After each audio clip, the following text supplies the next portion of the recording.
கர்த்தருக்குள் பிரியமான சகோதரிகளே சகோதரிகளே, ஆபிரகாமுடைய வரலாற்றை நாம் ஆதியாகமத்திலே பார்த்து கொண்டிருக்கின்றோம். ஆபிரகாம் ஒரு யுத்தத்திலிருந்து திரும்பி வந்தார். கேரளா கோமேரு அவரோடு கூட இருந்த மற்ற 4 ராஜாக்களை முறியடித்து திருப்பி வந்தபோது மெல்கிசேதேக்கு அப்பம் திராட்சரசம் கொடுத்து ஆபிரகாமை ஆசீர்வதித்தார்.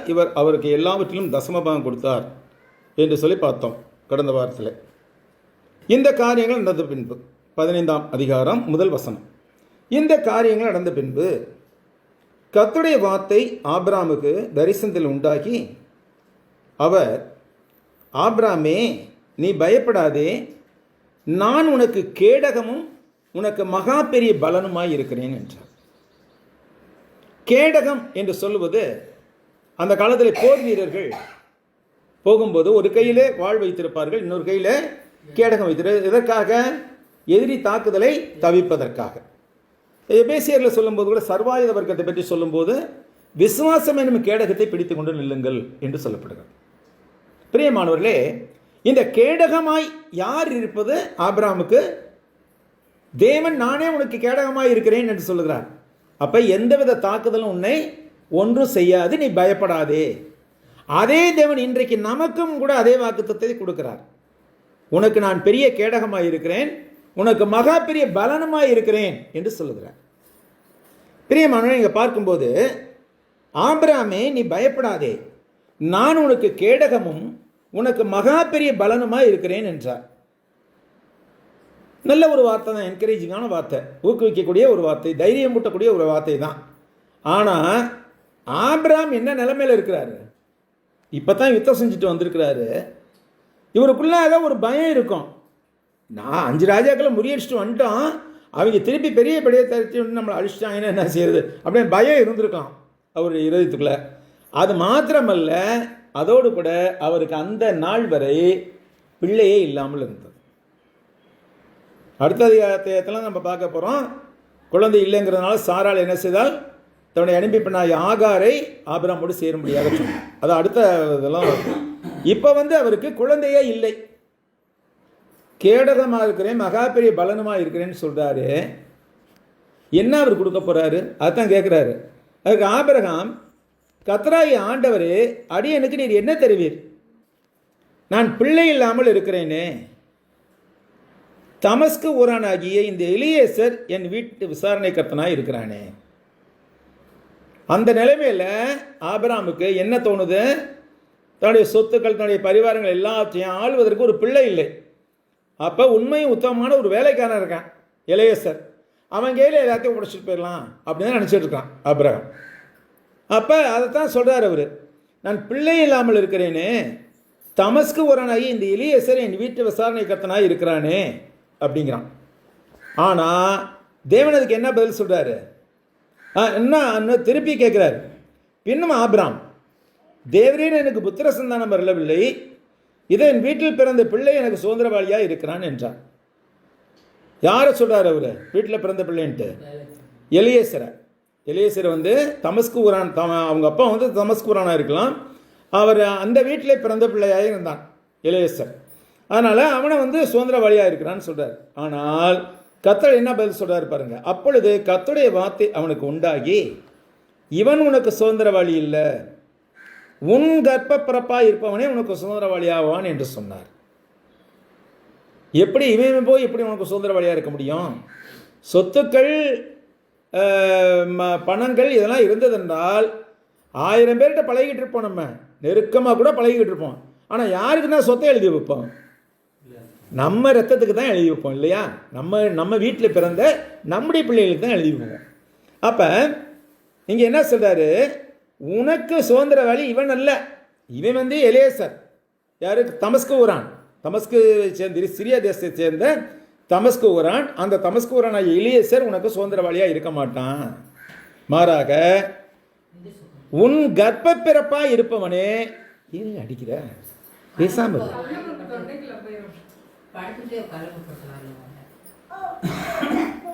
உன் வீட்டிலே பிறந்த பிள்ளை உனக்கு இவன் சுதந்திரவாளி இல்லை, உன் கர்ப்ப பிறப்பாக இருப்பவனே உனக்கு சுதந்திரவாளியாவான் என்று சொல்கிறார். அப்போ தேவன் தான் ஒரு வாக்குத்தத்தத்தை கொடுத்திருப்பதை நினைவில் வைத்திருக்கிறார். ஏற்ற வேலையில் அதை நிறைவேற்றுவேன், நீ ஏன் அவசரப்படுற? இவன் உனக்கு சுதந்திரவாளி அல்ல. இந்த மாதிரி அவசரப்பட்டது, சாரால் அவசரப்பட்டதுனால தான் இஸ்மவேல் பிறக்கிறான். சாராளுடைய அவசர புத்தினால தான் இஸ்மவேல், அந்த இஸ்லாமியர்கள் என்ற இனமே உண்டாயிற்று. இல்லாட்டி இஸ்லாமியர்கள் இன்னைக்கு இருக்க முடியாது. அப்ப அவர் அவனை வெளியே அழைத்து, நீ வானத்தை அண்ணாந்து பார், நட்சத்திரங்களை என்ன உன்னாலே கூடுமானால் அவைகளை என்ன. நட்சத்திரங்களை என்ன முடியுமா? நம்ம கோடான கோடி நட்சத்திரங்கள்னு சொல்றாங்க. எத்தனை கோடின்னு தெரியாது நட்சத்திரங்கள். ஏன்னா அந்த அண்டம் ஒரு பெரிய வியப்புக்குரிய படைப்பாக இருக்கிறது. கடல் ஒரு வியப்புக்குரிய படைப்பு. ஏன்னா கடலுடைய ஆழம் பயங்கரமாக இருக்கும். அந்த கடலுடைய ஆழத்துக்கு தகுந்த அப்படியே அது உள்ள மிருகங்கள், அதாவது கடல்வாழ் விலங்குகள், மீனினங்கள், மற்ற இனங்கள் எல்லாமே ரொம்ப அற்புதமாக இருக்கிறது. அது ஒரு உலகம். கடல் ஒரு உலகம். அதே மாதிரி வானம் ஒரு உலகம், வானலோகம் அப்படின்னு சொல்கிறோம் நம்ம. இந்த வானத்தில் எத்தனை நட்சத்திரம் இருக்குது, எத்தனை கிரகங்கள் இருக்குது. கிரகங்கள் இன்னைக்கு 6 கிரகமோ 7 கிரகமோ ஒரே நேர்கோட்டில் வரப்போகுது. இன்னைக்கு சாயங்காலம் 6 மணிக்கு மேலே நம்ம வானத்தை பார்த்தோம்னாக்கா அந்த 7 ஒரே நேர்கோட்டில் இருக்கிறது வெறுங்கண்களாலே பார்க்க முடியுங்கிறாங்க. இன்றைக்கி தான் அது மார்ச் 1ஆம் தேதி தானே. இன்றைக்கி சாயங்காலம் நம்ம பார்த்தோம்னாக்கா 6 7 கிரகங்களோ அதேமாதிரி இந்த திசையில் தான் இருக்கும்னு நினைக்கிறேன். கிழக்க இருக்கும், இல்லாட்டி இந்த சைடில் இருக்கும். 7 ஒரே நேர்கோட்டில் இருக்க வெறுங்கண்களாலே பார்க்க முடியும் அப்படிங்கிறாங்க. 6 மணிக்கு மேலே 4 மணிக்கேவா? அப்போ கிரகங்கள் நிறைய இருக்குது. இப்போ நம்ம இருக்கிற பூமி இருக்கிற மண்டலம் பால்வீதி மண்டலம் என்று சொல்லப்படுகிறது. பால்வீதி மண்டலத்தில் இருக்கக்கூடிய எல்லாத்துக்கும் தலைவன் யார்? சூரியன். அந்த சூரியனை மையமாக கொண்டு தான் கிரகங்களும் நட்சத்திரங்களும் அதை சுற்றி கொண்டு இருக்கிறது. நம்ம இருக்கிறது ஒரு பால்வீதி மண்டலம்ங்கிற ஒரு மண்டலம். இது மாதிரி கோடிக்கணக்கான மண்டலம் இருக்கின்றன என்று சொல்கிறார்கள் அறிவியல் அறிஞர்கள். அப்போ ஒவ்வொரு மண்டலத்துக்கும் ஒரு சிஸ்டம் இருக்கும், ஒவ்வொரு மண்டலத்துக்கும் ஒரு தலைவன் இருப்பான், ஒவ்வொரு மண்டலத்துக்கும் ஒரு சிஸ்டம் இருக்கும். எத்தனை படைச்சவர் யார்? நம்ம தெய்வம். நம்ம அந்த அண்டவெளியோடு ஒப்பிடும்போது நம்ம உலகம் ஒரு புள்ளி தான் உலகமே. அந்த புள்ளியில் நம்ம யாராக இருப்போம் யோசிச்சு பாருங்க. தூசியிலையும் தூசியாக இருப்போம் நம்ம ஒவ்வொருத்தரும், இல்லையா? இந்த அண்டத்தோடு ஒப்பிடும்போது நம்மலாம் ஒன்றுமே இல்லை. அவ்வளோ பெரிய அண்டத்தை படைத்திருக்கிறார் ஆண்டவர். அது என்ன சொல்கிறாங்க? இந்த அண்டம் விரிவடைந்து கொண்டே போகிறதுங்கிறாங்க. ஒரு இடத்துல இருக்கிறதுல விரிவடைந்து கொண்டே இருக்கிறது. அதோடு கூட எந்த ஒரு வான்பொருளும் நிலையாக ஒரு இடத்துல நிற்பதில்லை, சுற்றி கொண்டே இருக்கிறது என்கிறார்கள். அப்போ அந்த இடத்துலையே எல்லாவற்றையும் சுற்ற வைத்திருக்கிறார் தேவன். அவர் எவ்வளோ பெரிய ஞானியாக இருக்கணும். அதெல்லாம் சொல்கிறாரு, நீ வா, வெளியில் வா, வந்து பாரு, வானத்தை என்னாந்து பாரு, உன்னால் நட்சத்திரங்கள் என்ன முடியுமானால் என்ன என்று சொல்லி பின்பு அவனை நோக்கி, உன் சந்ததி இவ்வண்ணமாக இருக்கும். வானத்து நட்சத்திரங்களை போலவும் கடற்கரை மணலத்தினையும் ஆபிரகாமுக்கு எண்ண முடியாத அளவுக்கு சந்ததிகள் பிறக்கும்.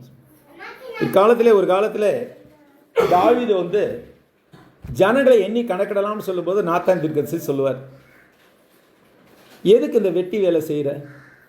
ஆண்டவர் இப்போ இருக்கிறது மட்டும் பல மடங்கு பெருக்கட்டும், அது நல்லது. நீ எதுக்காக ஜனங்களை என்னன்னு நினைக்கிற அப்படின்னு சொல்லிட்டு கண்டனம் பண்ணுவார். அதை மீறியும் ஜனதொகையை கணக்கிடுவான். அதனால் ஒரு பாவம் சேரும்.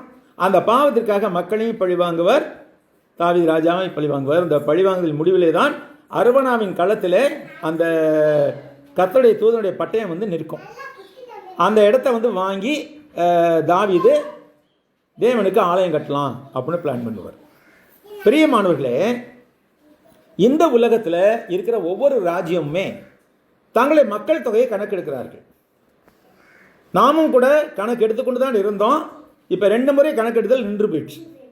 2000 கணக்கெடுத்தாங்க, 2010 கணக்கெடுக்கல, 2020 கணக்கெடுக்கல, இப்போ 2026 ஆயிடுச்சு. 2010 கணக்கு எடுத்துருக்கணும். நான் வேலை பார்த்துக்கிட்டு இருந்தேன், அப்போலாம் கணக்கு எடுக்கல, பாப்புலேஷன் சென்சஸ் எடுக்கல. இப்போ ஏறக்குறை 26 வருஷத்துக்கு மேலே ஆச்சு கணக்கு எடுத்து இந்தியாவில். இது மாதிரி ஒவ்வொரு நாடும் ஜனதொகையை கணக்கெடுக்கிறார்கள். ஆனாலும் கூட இந்த கணக்கெடுத்தலை பற்றி ஒரு காரியம் இருக்கிறது. யார் கணக்கெடுக்கிறது? யார் முக்கியமாக யார் எடுப்பாங்க? வாத்தியார் தான் போய் கணக்கெடுப்பார் இல்லையா? அவர் பார்த்து சொல்கிற நம்பர் தான் அங்கே இருக்கும். ஏன்னா சில பேர் என்ன செய்வாங்க, சோம்பேறித்தனமாக விட்டுட்டு இப்படின்னு ஃபில்லப் பண்ணி விட்டு ஒரு மாதிரி ஃபில்லப் பண்ணி கொடுத்துருவாங்க. இந்த மாதிரிலாம் போயிருக்கு. அப்போ அந்த ஜனத்தொகை எண்ணிக்கை சரியான அளவில் இருக்குமா? இங்கே பாரு, இங்கிட்டு வந்துரு, இங்கிட்டு வந்துரு, இங்கிட்டு வா,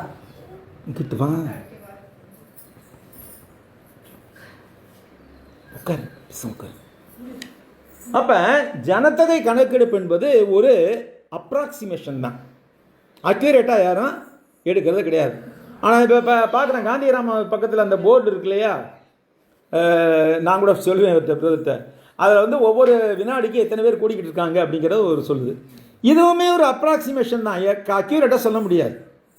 ஆக இங்கே வானத்தை அண்ணாந்து பார், நட்சத்திரங்களை என்ன உன்னாலே கூடுமானால் அவைகளை எண்ணு என்று சொல்லி பின்பு அவனை நோக்கி உன் சந்ததி இவ்வண்ணமாய் இருக்கும். இவ்வளவு இருக்குண்டா உன் சந்ததி அப்படிங்கிறார்.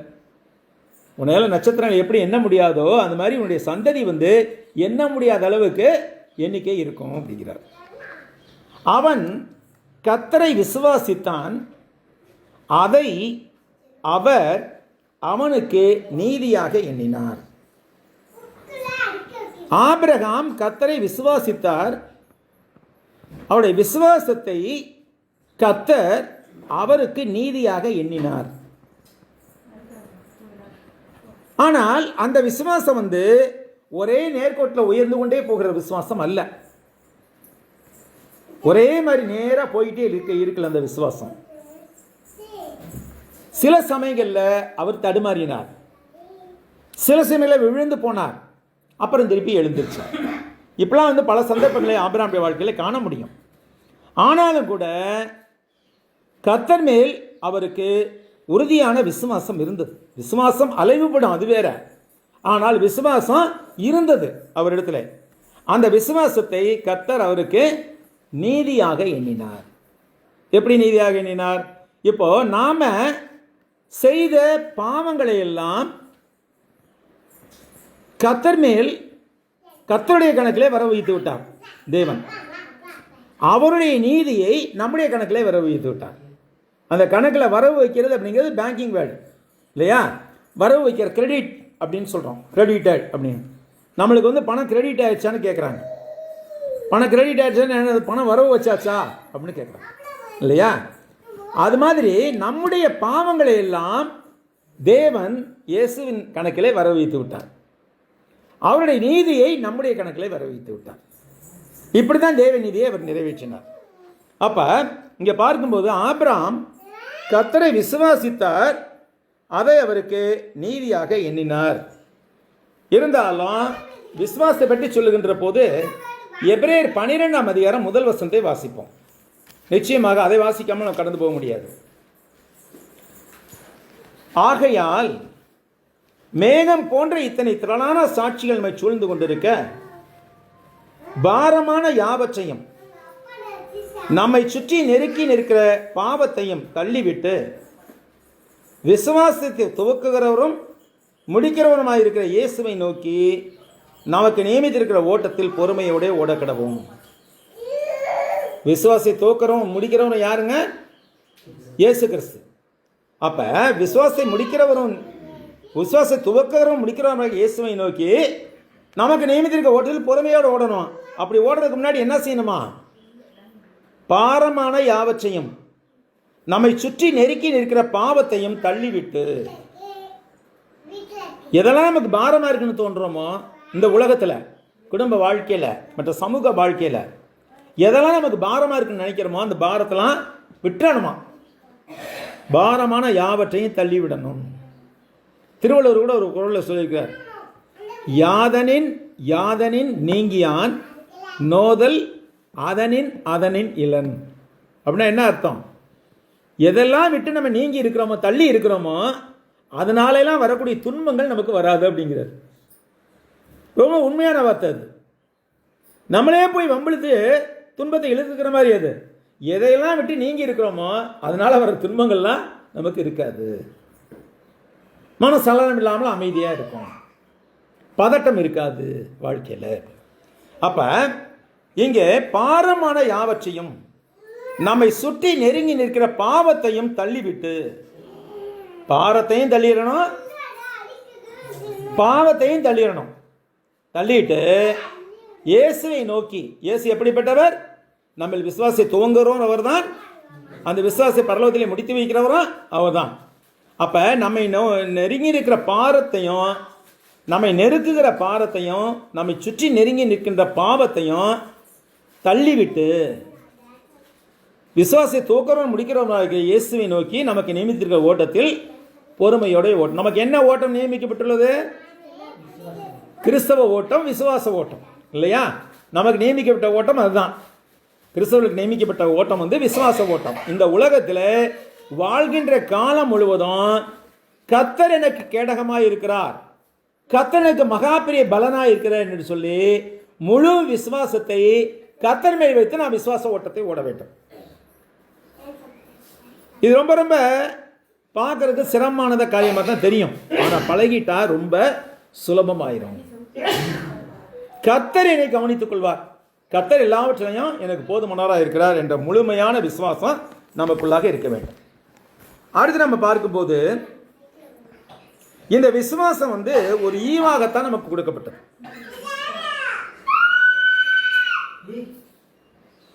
என்ன சொன்னேன் தொடக்கத்திலேயே, அங்க போய் நோண்டக்கூடாது. வீட்டு வா, வந்து உட்கார், பேசாம உட்கார்.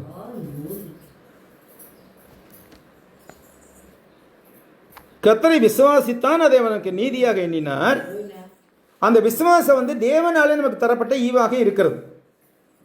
பாருங்க, ஆபிரகாம் 100 வயது ஆகும்போது தான் நமக்கு வாரிசாக குழந்தையை கொடுத்தார், அதாவது ஈசாக்கை. அதே மாதிரி 100 வயசு கிழவனுக்கு ஒரு குழந்தையை கொடுக்கக்கூடிய தேவனுக்கு மரித்தோரை உயிர்ப்பிக்கவும் முடியும். நாமெல்லாம் மரணமடைந்திருந்தோம், நம்மை உயிர்ப்பித்தார். எப்படி? எபேசியர் 2ஆம் அத்தியாயத்தில் முதல் சில வசனங்களை நாம் ஆழமாக ஆராய்வோம். இந்த பாரு, இந்த புஸ்தகத்தை பூரா ஒன்றும் இல்லாமல் ஆக்கிடுவேன் நீ.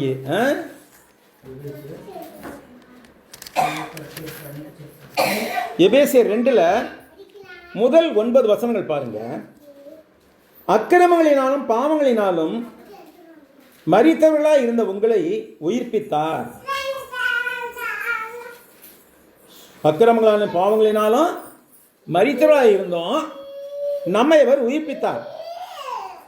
அவைகளில், எதில்? அக்கிரமங்களையும் பாவங்களையும். அவைகளில் நீங்கள் முற்காலத்திலே, அதாவது ஞானஸ்நானம் வாங்குறதுக்கு முன்னாடி முற்காலத்திலே இவ்வுலக வழக்கத்திற்கு ஏற்றபடியாகவும் கீழ்ப்படியாமின் பிள்ளைகளிடத்தில் இப்பொழுது கிரியை செய்கிற ஆகாயத்து அதிகார பிரபுவாகிய ஆவிக்கேற்றபடியாக நடந்து கொண்டீர்கள். அவர்களுக்குள்ளே நாம் எல்லோரும் முற்காலத்திலே நமது மாமசைச்சின்படியே நடந்து நமது மாமசம் மனசு விரும்பிகளை செய்து சுபாவத்தினாலே மற்றவர்களைப் போலவே கோபாக்கினின் பிள்ளைகளாய் இருந்தோம். எபேசியர் 2:264 அதை எடுத்து கொடுங்க அவருக்கு.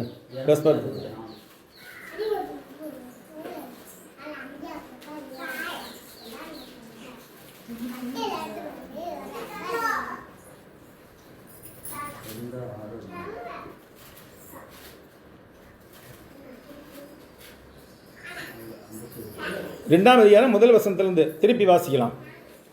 அக்கிரமங்களினாலும் பாவங்களினாலும் மரித்தவராய் இருந்த உங்களை உயிர்ப்பித்தார்.